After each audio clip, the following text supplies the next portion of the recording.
जय हिंद बच्चों। आप सभी कैसे हैं? आशा है कि आप सभी अच्छे होंगे। और जैसा आपको पता है कि अपनी एक सीरीज चल रही है डायरेक्ट एंड इनडायरेक्ट स्पीच। इसमें हमारा ये 11 पार्ट है। We have completed assertive sentence and interrogative sentence. उसी की इंट्रोगेटिव सेंटेंसेस बेस्ड ये आपकी एक्सरसाइज है।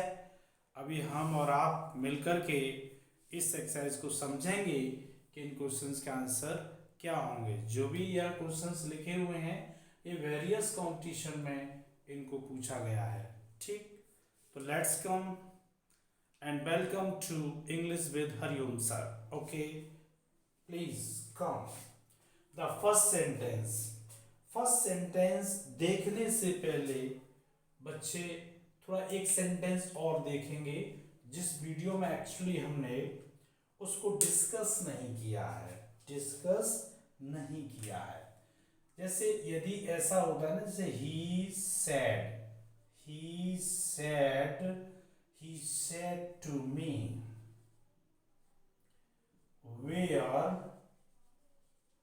Where are you going.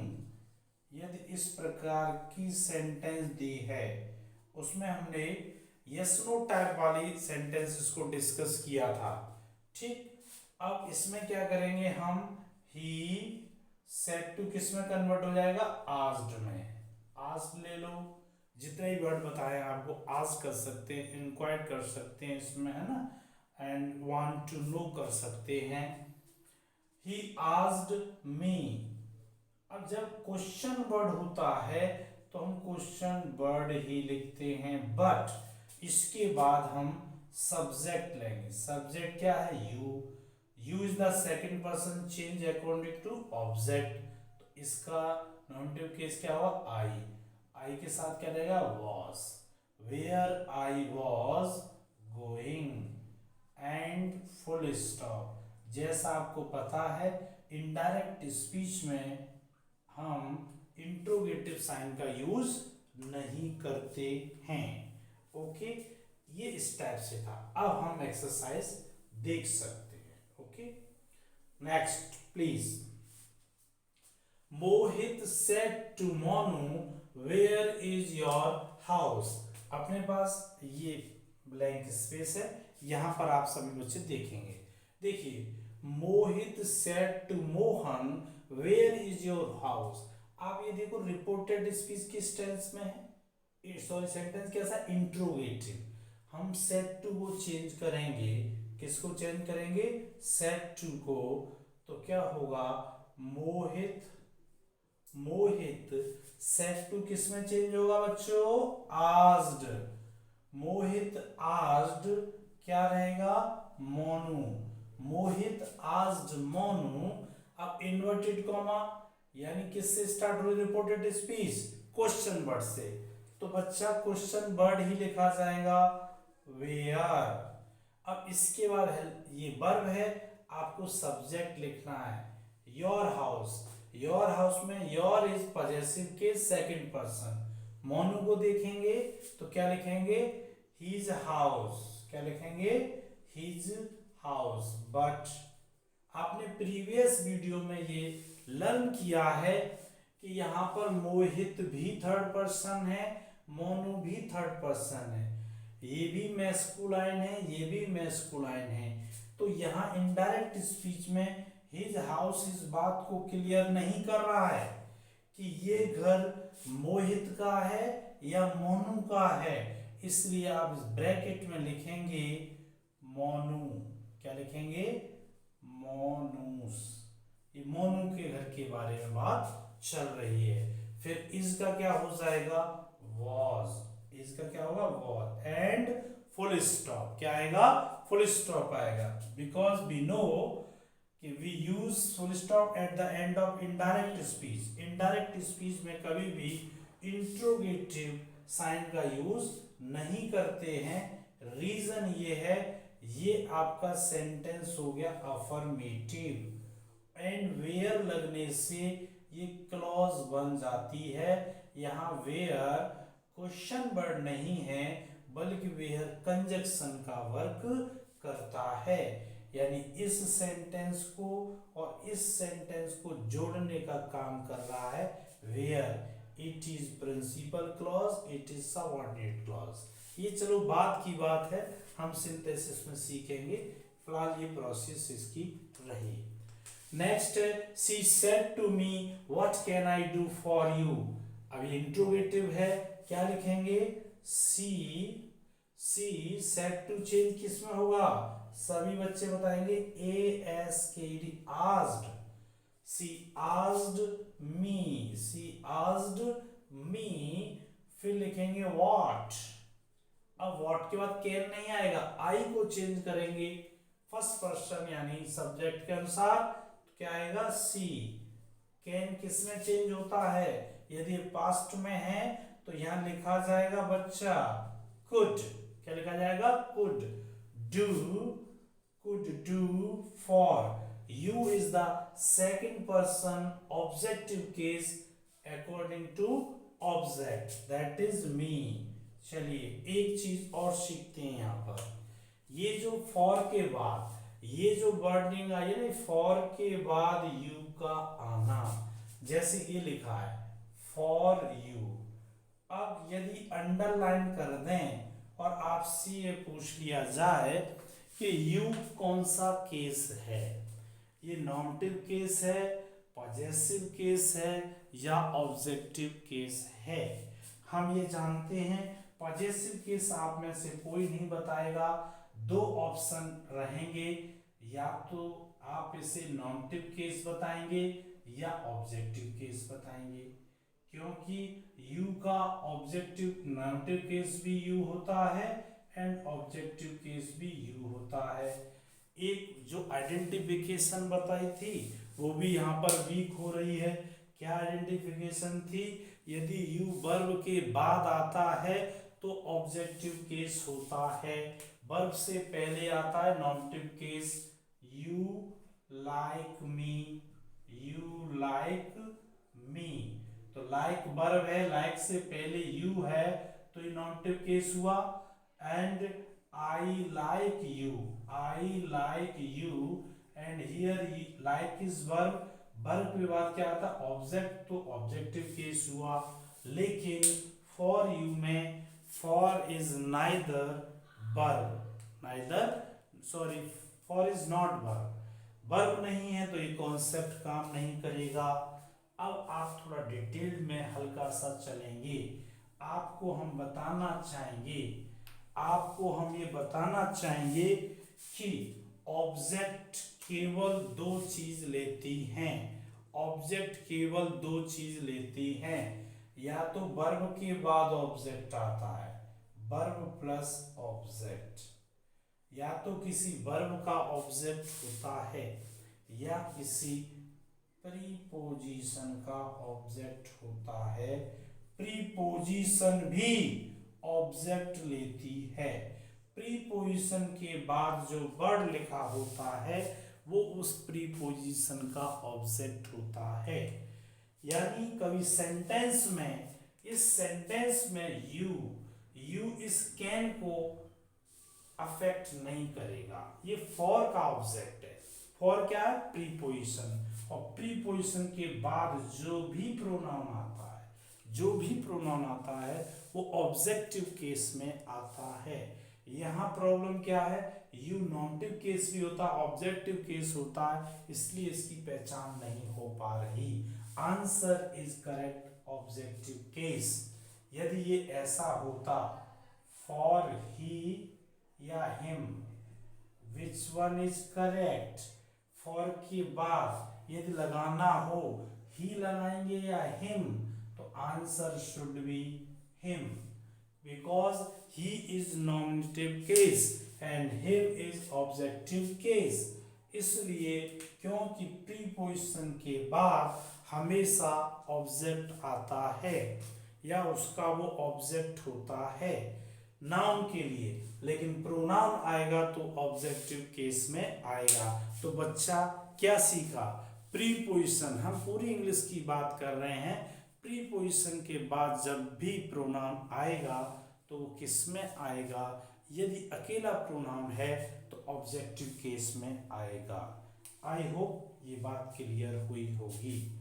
इसलिए हमने फॉर के बाद हमने मी लिखा, न कि आई।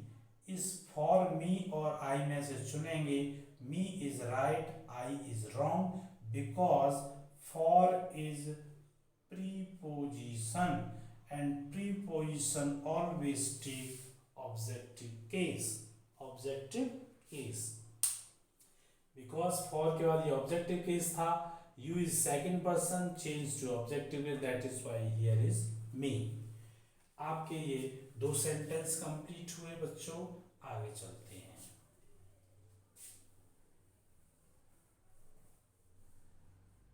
Okay, third one is he said to them, will you listen to such a man? क्या होगा? he asked them inquired भी यूज कर सकती हैं, वो सेम चीज है, आपको पहले उसको बता दिया गया। will हेल्पिंग वर्ब है तो इन्वर्टेड कॉमा हटेगा इफ से। किससे? इफ से। You is second person change according to object, तो इधर होगा दे। क्या होगा? दे। एंड विल को कन्वर्ट करेंगे तो होगा वुड। क्या होगा? वुड। They would listen. आप अपना करते चले। Listen to such a man and full stop. It is the indirect speech of third sentence and ये थर्ड सेंटेंस की इनडायरेक्ट स्पीच है। Fourth sentence, where are you going for your holidays he said. पीछे से इस type की direct speech होती हैं, we have discussed. Then he asked, थोड़ा क्लियर नहीं है। ही आस्क्ड, वेयर क्या लेंगे? वेयर इंट्रोगेटिव वर्ड है, यही रहेगा वेयर, लेकिन आर नहीं, यू। अब इधर ऑब्जेक्ट नहीं है बच्चा, तो ऑब्जेक्ट चाहिए यू के लिए, तो हमने क्या माना? मी। आएगा क्या? Where I. आपको पहले ही बता दिया है, यदि रिपोर्टिंग वर्ब में ऑब्जेक्ट नहीं है और रिपोर्टेड स्पीच के सेकंड पर्सन को आप बदल रहे हैं तो आप उसमें कंसीडर करेंगे। आप यदि ही है तो यहाँ मी कर सकते हैं, देम कर सकते हैं, लेकिन उसी के अकॉर्डिंग चेंज करें, उसका सेंस चेंज नहीं होना चाहिए। He asked where I was going for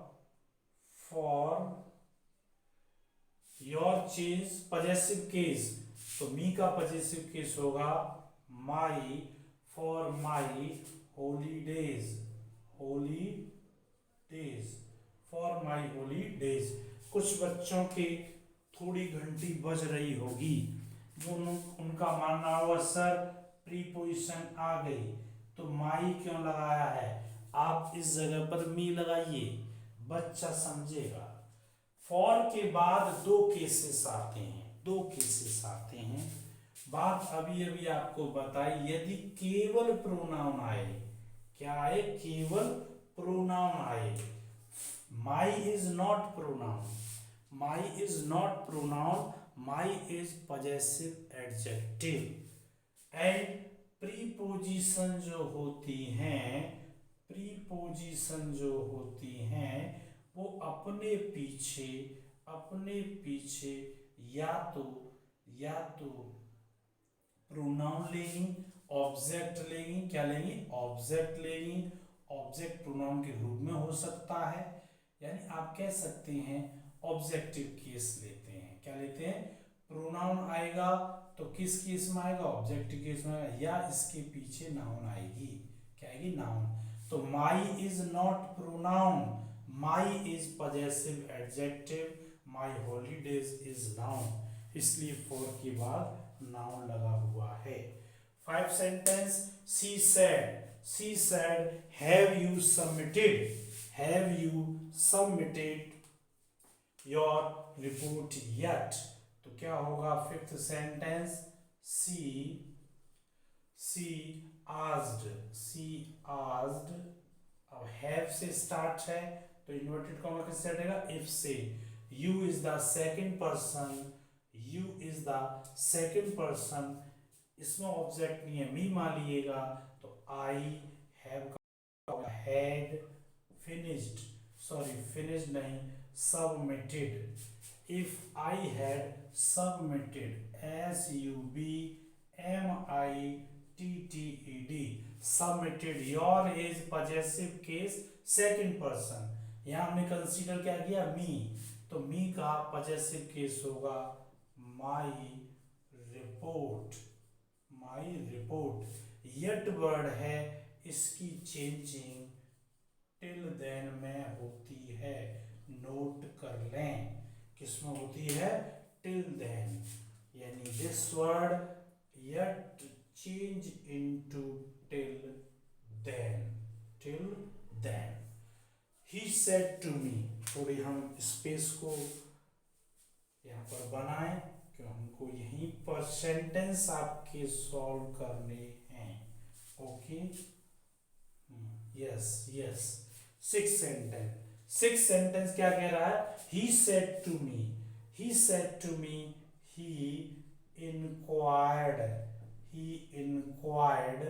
अब ऑब्जेक्ट लगाएंगे तो क्या लगाएंगे, of, he inquired of me.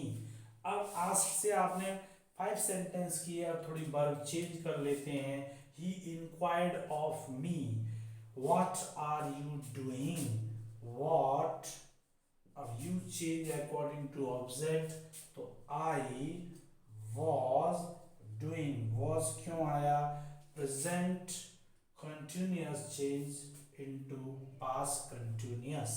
Okay, do you write a good hand, he said, he, अब यहां पर इंक्वायर्ड नहीं लगाएंगे क्योंकि आपके पास ऑब्जेक्ट नहीं है, क्या नहीं है, ऑब्जेक्ट नहीं है। ही आस्क्ड इफ, डू यानी हेल्पिंग वर्ब से शुरू हो तो इफ आएगा। अब यू, मी को मान के चले तो क्या हो, I, present indefinite change into past indefinite, write की सेकंड फॉर्म होगी wrote. He asked if I wrote a good hand, क्या होगा, अ गुड हैंड। ये आपका हुआ 7 sentence, it is 6। 8 sentence, he asked me have you finished reading the newspaper. आपको already वहां पर आस्क दिया हुआ है, दैट इज वेरी सिंपल, क्या होगा, he asked me if invert, इसको हटाएंगे तो क्या होगा, you is the second person change according to object, तो मी का नॉमिनेटिव केस क्या होता है, I, and have finished is present perfect, so it will be past perfect, have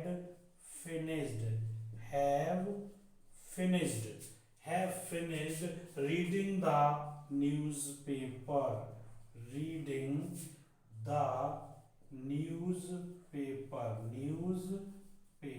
okay, full stop. ये आपके 8 सेंटेंस हुए। We have just only last two sentences, हम यहाँ स्पेस बना लेते हैं। ओके, डियर स्टूडेंट, आप ध्यान देते रहें कि किस तरीके से एक्सरसाइज एंड टॉपिक प्रोसीड हो रहा है। 9th sentence, the master said to Sohan, have you posted the letter I gave you yesterday?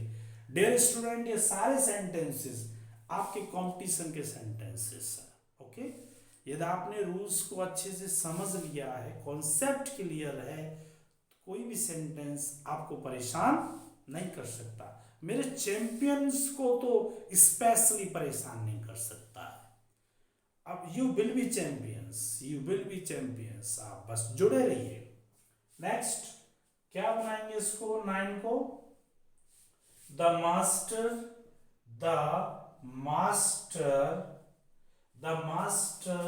asked Sohan, the master asked Sohan, master ने किससे पूछा? सोहन से। if you change to Sohan तो क्या होगा? ही। क्या होगा? ही। लेकिन मास्टर भी ही है और सोहन भी ही है, इसलिए क्लियर नहीं हो पा रहा है। That is why you have to write Sohan in bracket. जब हमारे पास रिपोर्टिंग वर्ब में सब्जेक्ट एंड ऑब्जेक्ट सेम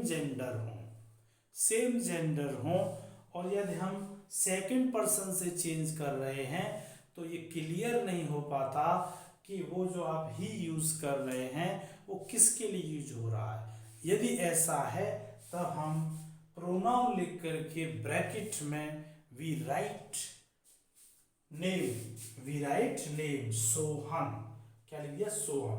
अब have you posted present perfect क्या होगा? Past perfect. Had posted the letter I gave. I is first person change according to master तो he. अब यहां फिर अगेन कंफ्यूजन, ये ही मास्टर के लिए है या सोहन के लिए है? तो ब्रैकेट में लिखेंगे आप the master. I gave is the present past indefinite change into past perfect. If he had posted the letter I gave you yesterday, he had given you second person objective case verb के बाद है, क्या होगा? ही का positive होगा him. फिर again लिखना होगा ये सोहन के लिए है। yesterday change into the previous day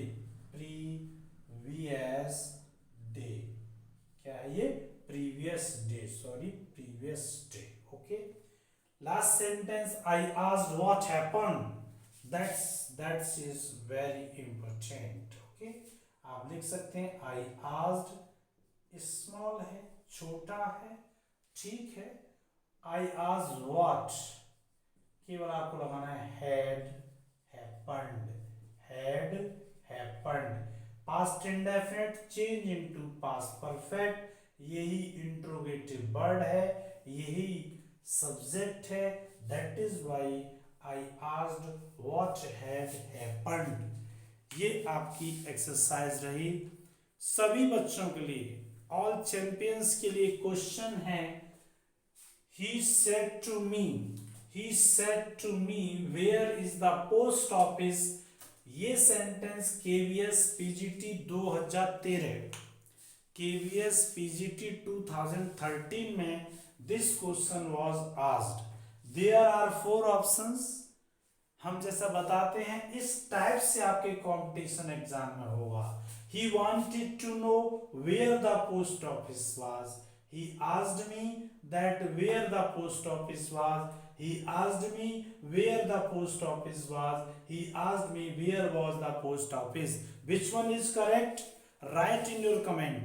जब भी आप इस वीडियो को देखें इसका आंसर आप कमेंट बॉक्स में जरूर करें कि which one is correct according to you on the basis what you have learned from this topic.